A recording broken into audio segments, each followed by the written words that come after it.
Roh Moo-hyun's journey began in a small farming village, where his humble upbringing shaped his ideals of justice and equality. His rise from poverty to presidency symbolized hope for many, yet the pressures of leadership would later take a toll on his mental health. This scene establishes the stark contrast between his early optimism and the challenges ahead.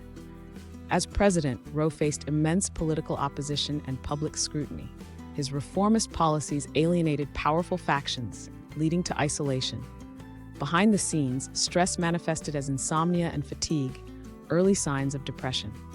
This period marked the beginning of his psychological struggle under relentless pressure. Allies turned critics, and corruption allegations, even if unproven, shattered Roh's trust in the system. His speeches grew defensive, and private records reveal his despair. The betrayal by close associates exacerbated his sense of loneliness, a critical factor in his depressive spiral. After leaving office, Roh faced relentless investigations and public shaming.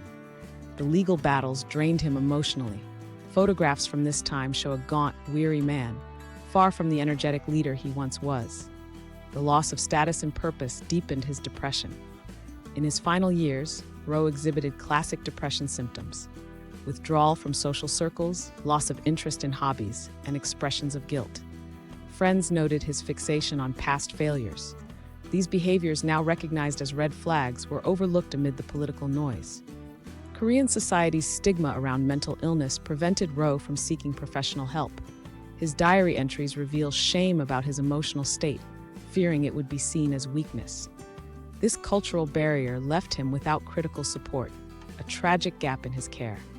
In his last months, Roh spoke obliquely about ending pain to confidants, but these warnings went unheeded. His public smiles masked profound hopelessness. Retrospectively, these were clear suicidal ideations, missed opportunities for intervention in a culture unskilled in mental health discourse. Roh's suicide shocked the nation. His final note, apologizing for being a burden, reflected the distorted thinking of severe depression. The act wasn't impulsive. It followed years of untreated mental anguish. The cliff where he jumped became a grim symbol of systemic failure. Mourners flooded Roh's hometown, but their grief was tinged with guilt.